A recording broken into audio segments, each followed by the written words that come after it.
Welcome.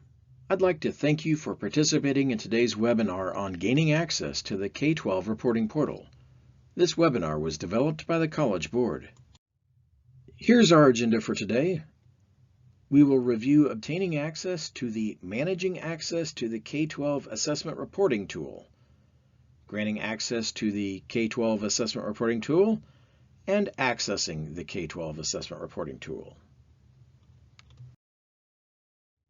Let's begin with accessing student scores.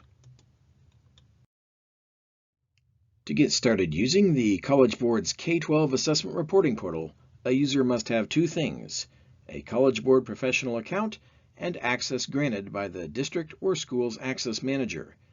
If you don't know who your K-12 Score Portal Access Manager is, you can send an email to us at indianatesting@collegeboard.org and we will look that up for you.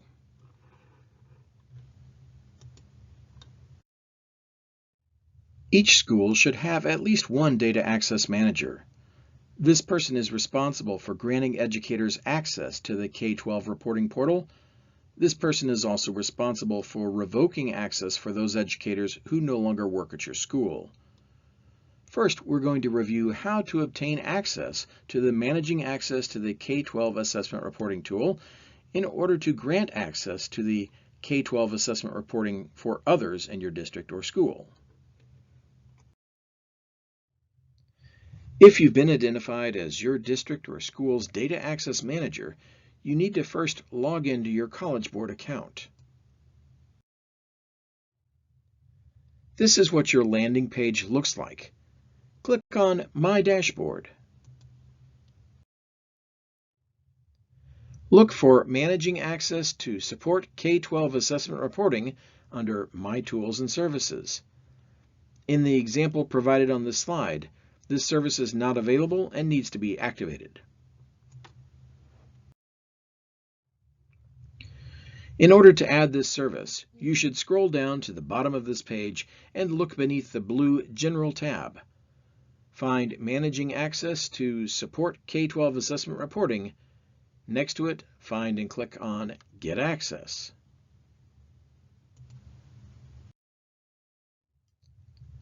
You'll be taken to this screen where you'll first confirm your professional organization, that is, the building where you work. Beneath this, you'll see a place to enter an access code. That access code was emailed to the principal or test coordinator of your school or district. If you do not have the email with the code, please email us at indianatesting.org. After confirming you are authorized, we'll provide you with that code. Enter your access code. You will now have access to the Managing Access to Support K-12 Assessment Reporting when you return to your dashboard. You can now begin to grant access to the portal, which we'll address next. However, please note that at this point you do not have access to the actual reports. Data Access Manager rights only allow you to grant access to yourself and other educators that your school or district has authorized to access the actual reports. Next, we're going to review how to grant access to the K-12 Assessment Reporting Portal. The role of Access Manager should be restricted to a small number of people who the district or schools have authorized to, in turn, authorize other educators to have access to test data. The district and each school must have their own Access Managers. K-12 Detail is what almost everyone will want to have. This is the permission that allows to see the actual test data. This includes student-level data.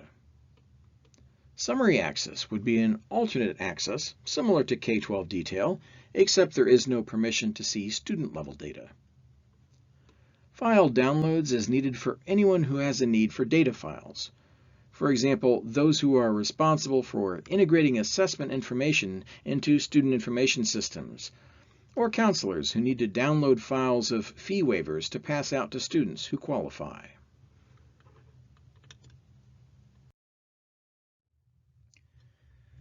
After you have Managing Access on your dashboard, click on it. You'll be taken to this screen. Names on your list are populated by those in your building who already have a College Board account. If someone is not on the list, they either do not yet have a College Board account or they are affiliated with a different building. The tabs across the top identify what actions the Data Access Manager can take. Data Access Managers will be able to see the roles that have already been assigned to staff, if any. Take note that you will want to view the access expiration date from time to time to make sure that those who should continue to have access year over year will do so without interruption. Looking at monitoring users, names that appear on the list have one or more roles associated with the school. The Access Manager can monitor and update expiration dates, and access may be revoked if individuals leave or move to new positions. If the role indicates NA, that individual did not specify their employer when they created their College Board account.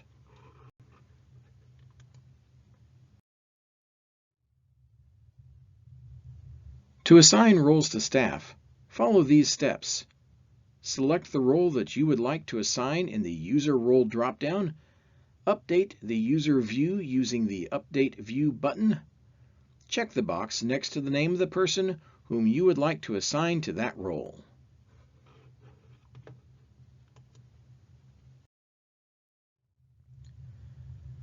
Some staff will not be listed, but you can invite them.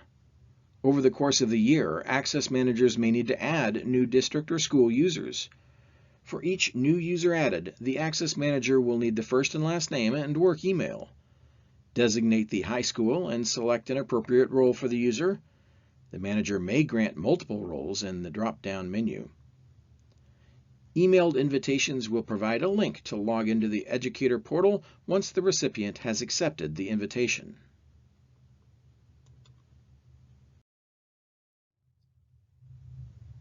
Invitations will be sent to users from a College Board account, not from the Access Manager's email account. The invitation for access has an expiration date, and remind email recipients to check their junk mail should the email not appear in the inbox. Let's look at pending invitations. Track invitations to see when they're accepted, resend invitations, or cancel. Suggest recipients check their junk mail if the invitation does not appear in the inbox. And if you have questions, Help Topics has information to help navigate and use the Manage Access tool.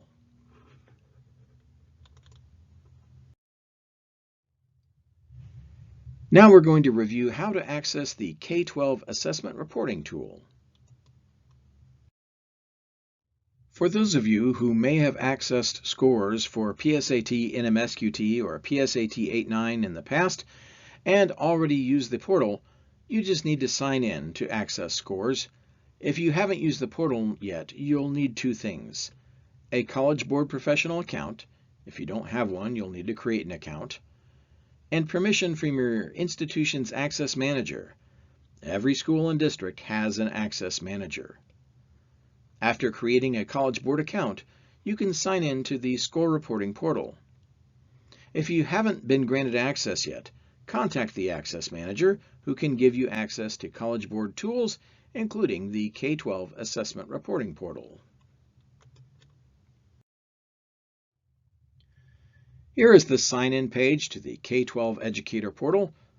You'll be able to access all scores across the SAT suite of assessment, including results for the Indiana-sponsored SAT School Day exam. You can also access the tool through your dashboard under Tools and Services.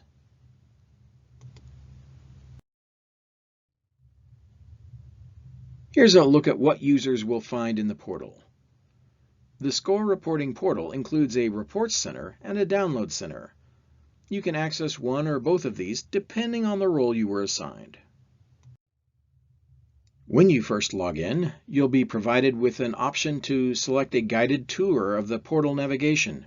You can choose to take the tour or close it. You can also dismiss it permanently at any time by checking the box. For those with district-level access, this is the landing page you'll see. You can begin your search by either school or student. This is what the landing page for school personnel looks like. You'll also have the option on the screen to search by student. Now that you have access to the K-12 Assessment Reporting Portal, you should spend some time exploring the reports. The reports are organized to help you decide which ones would be most helpful based upon your purpose for using the data.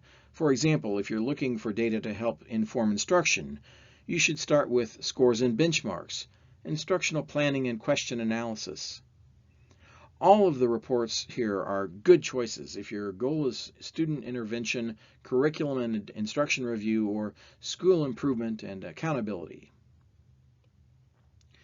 For student intervention, you can use the following reports to design strategies for helping students improve their skills: scores by institution, roster reports, and student reports. For curriculum and instruction review, you can use these reports to help ensure that classroom work aligns to college and career readiness standards: scores by institution, essay scores by institution, instructional planning, and question analysis. And if you are looking at school improvement and accountability, you can use these reports to develop systems for monitoring the progress of student groups, schools, and districts: scores by demographics, essay scores by demographics, and benchmarks by demographics.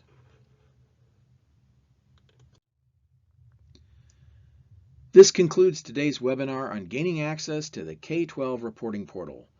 I want to thank you for listening.